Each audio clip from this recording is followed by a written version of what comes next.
Question number 5, from a committee of 8 persons in how many ways can we choose a chairman and a vice chairman assuming one person cannot hold more than one position।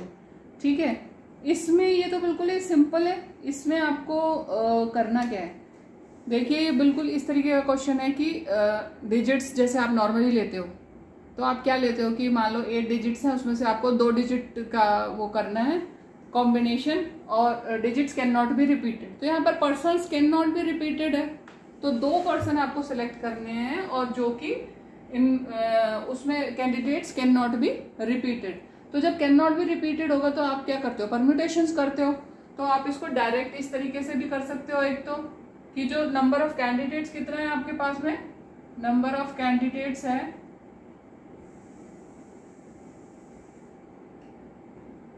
8, ठीक है, और person to be chosen कितना है,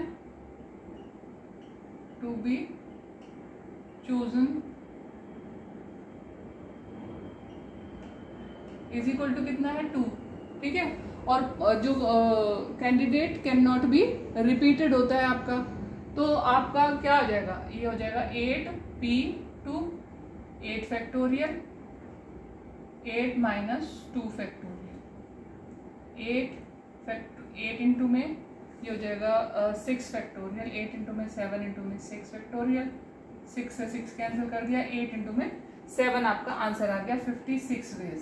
एक तो आप इस तरीके से कह सकते हो, और दूसरा तरीका है कि आप नॉर्मल वैसे करो कि आपने पहले 1 पर्सन सेलेक्ट किया, फिर 2 सेलेक्ट किए, और फिर आपने 1 सेलेक्ट करने के बाद वो कैंडिडेट आपका एलिमिनेट हो गया, तो पहले आपके पास में टोटल नंबर ऑफ पर्सन थे 8, और चेयरमैन सेलेक्ट किया आपने तो आपके पास में जो फैक्टोरियल आया वो आया 8 फैक्टोरियल, ठीक है। उसके बाद 1 पर्सन एलिमिनेट हो गया, जो चेयरमैन सेलेक्ट हुआ वो एलिमिनेट हो गया, तो उसके बाद आपका ये आया 8p1, और ये दूसरा आ जाएगा 7p1। एक ही बात है, 8p1 का मतलब क्या होता है, 8 फैक्टोरियल अपॉन 7 फैक्टोरियल इंटू में 7 फैक्टोरियल अपॉन 6 फैक्टोरियल, 7 से 7 कट गया, 8 अपॉन 6 फैक्टोरियल, सेम ही बात है, ठीक है। लेकिन ये जो तरीका है यही सही है, क्योंकि हमारे को इसमें पहले बोला है कि candidates can not be repeated. आप नॉर्मली जैसे करते हो digits can not be repeated, तो उसमें आप क्या करते हो, परम्यूटेशन करते हो। Digits can not be repeated में आप सीधा परम्यूटेशन लेकर आप उसका आंसर निकाल देते हो।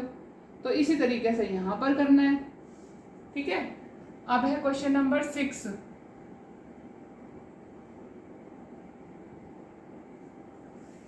क्वेश्चन नंबर 6 में सिंपल है, ये तो हमें n की वैल्यू फाइंड आउट करनी है। कंडीशन हमें दे रखी है, कंडीशन है n-1p3 is to np4 is equal to 1:9।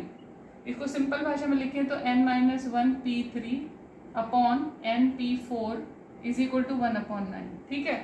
इस तरीके से लिख सकते हैं। अब इसको सॉल्व करना आसान है। n-1 p3 है तो n-1 factorial upon n-1 minus 3 factorial, ठीक है, whole upon n factorial n-4 factorial is equal to 1/9। फिर हमने किया, यहाँ देखो अब n-1 factorial upon n-4 factorial, ये जो नीचे वाला है ये रिवर्स हो जाएगा, n-4 factorial upon n factorial cancel हो गया इज इक्वल टू 1/9। बचा क्या हमारे पास, n-1 factorial upon n factorial बच गया, ठीक है। अब इसको आप कैंसिल कर लो, आपके पास में क्या आ जाएगा, ये आ गया। इसको आप पूरा का पूरा खोलोगे तो क्या आएगा आपके पास में, n-1 factorial upon n into में n-1 factorial is equal to 1/9। Cancel कर दो तो ये आ गया इज इक्वल टू 1/n। तो n इज इक्वल टू, ये इसने दिया आपको n इज इक्वल टू 9। सीधा आंसर निकल गया आपका।